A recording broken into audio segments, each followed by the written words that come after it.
លោក Trump និយាយថាកូរ៉េខាងត្បូងអាចសាងសង់នាវាមុជទឹកដែលដោយថាមពលនុយក្លេអ៊ែរនិងសម្រេចបាននូវកិច្ចព្រមព្រៀងពាណិជ្ជកម្មលោក Trump បានប្រកាសបែបនេះបន្ទាប់ពីកិច្ចប្រជុំទ្វេភាគីជាមួយប្រធានាធិបតីលីប្រធានាធិបតី Donald Trump បាននិយាយថាលោកយល់ព្រមឲ្យកូរ៉េខាងត្បូងបានសាងសង់នាវាមុជទឹកដែលដោយថាមពលនុយក្លេអ៊ែរដែលជាការអនុញ្ញាតធ្វើឡើងបន្ទាប់ពីលោកនិងប្រធានាធិបតីលីសម្រេចបានកិច្ចព្រមព្រៀងពាណិជ្ជកម្មនៅក្នុងអំឡុងពេលកិច្ចប្រជុំទ្វេភាគីកាលពីថ្ងៃពុធលោក Trump បាននិយាយក្នុងអំឡុងពេលកិច្ចប្រជុំថាការសន្យាសេដ្ឋកិច្ចជាច្រើនត្រូវបានធ្វើឡើងដោយកូរ៉េខាងត្បូងលោក Trump បានបង្ហោះនៅលើវេទិកាប្រព័ន្ធផ្សព្វផ្សាយសង្គមរបស់លោកថាសម្ព័ន្ធភាពយោធារបស់យើងគឺរឹងមាំជាងពេលណាទាំងអស់ហើយដោយផ្អែកលើចំណុចនោះខ្ញុំបានផ្ដល់ឲ្យពួកគេនៅការយល់ព្រមឲ្យសាងសង់នាវាមុជទឹកដែលដោយថាមពលនុយក្លេអ៊ែរជាងនាវាមុជទឹកដែលដោយថាមពលម៉ាស៊ូតបែបបុរាណនិងមិនសូវមានភាពរហ័សរហួនដូចដែលពួកគេមាននៅពេលនេះជាដំណើរដ៏អស្ចារ្យមួយជាមួយនឹងនាយករដ្ឋមន្ត្រីដ៏អស្ចារ្យ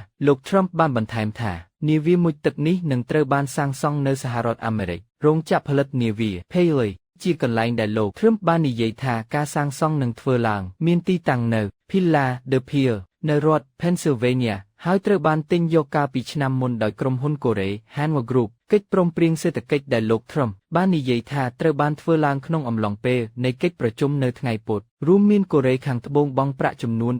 $350,000 លានដល់សហរដ្ឋអាមេរិកជាថ្នូរនឹងរដ្ឋបាលលោក Trump ដែលផ្ដល់អត្រាពន្ធទាបជាងដល់ប្រទេសនេះបច្ចុប្បន្ននេះនៅក្នុងការជួបជាមួយមេដឹកនាំរបស់ប្រទេសកូរ៉េខាងត្បូងក្នុងអំឡុងពេលវេទិកាហប្រតិបត្តិការសេដ្ឋកិច្ចអាស៊ីប៉ាស៊ីហ្វិក APEC លោក Trump ក៏បាននិយាយផងដែរថាកូរ៉េខាងត្បូងបានយល់ព្រមទិញប្រេងនិងឧស្ម័នរបស់សហរដ្ឋអាមេរិកក្នុងបរិមាណដ៏ច្រើនជាមួយនឹងការវិនិយោគទាំងនោះដែលនឹងលើសពី$500,000 លានបន្ទាប់ពីកិច្ចប្រជុំប្រធានបុគ្គលិករបស់លោកប្រធានាធិបតីលីបាននិយាយថាពន្ធដែលសហរដ្ឋអាមេរិកដាក់លើការនាំចេញរថយន្តនឹងត្រូវបន្ថយមកត្រឹម15%ទៅ25%កិច្ចព្រមព្រៀងក្របខ័ណ្ឌចាប់ពីខែកក្កដាបានបន្ថយអត្រាពន្ធទៅវិញទៅមកត្រឹម15%ហើយអត្រាពន្ធនោះនឹងត្រូវបានរក្សាទុកកាលពីខែកក្កដាប្រទេសកូរ៉េខាងត្បូងបានសន្យាថានឹងវិនិយោគ$350,000 លានទៅក្នុងសហរដ្ឋអាមេរិកប្រធានបុគ្គលិករបស់លោកលីបាននិយាយថាការវិនិយោគចំនួន$200,000 លាន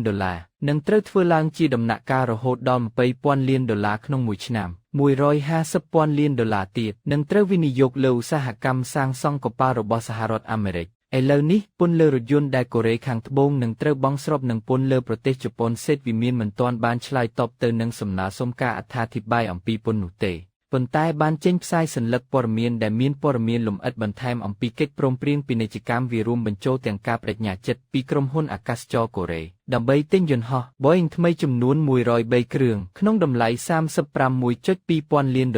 ដែលជាចលនាមួយដែលត្រូវបានគេរំពឹងថានឹងគាំទ្រដល់ការងាររហូតដល់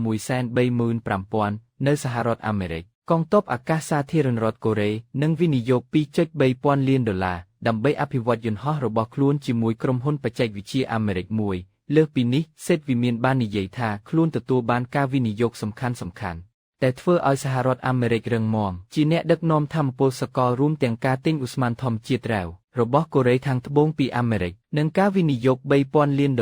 លើហេដ្ឋារចនាសម្ព័ន្ធបណ្ដាញអគ្គិសនីរបស់សហរដ្ឋអាមេរិកមុននេះបន្តិចនៅថ្ងៃពុធប្រធានាធិបតីកូរ៉េខាងត្បូងបានស្វាគមន៍លោក Trump ជាមួយនឹងការសរសើរនិងអំណោយរួមទាំងច្បាប់ចម្លងនេមកុដមាសបុរាណពីរាជវង្សសេលឡាកិច្ចប្រជុំរបស់ពួកគេត្រូវបានធ្វើឡើងនៅកៃអងជ័រប្រទេសកូរ៉េខាងត្បូងដែលជារដ្ឋធានីនេនកូសៃឡាបុរាណលោក Trump ក៏ត្រូវបានទទួលរង្វាន់ Grand Order of Maganhwa ដែលជាកិត្តិយសខ្ពស់បំផុតរបស់កូរ៉េខាងត្បូងលោក Trump គឺជាប្រធានាធិបតីអាមេរិកដំបូងគេដែលទទួលបានកិត្តិយសនេះ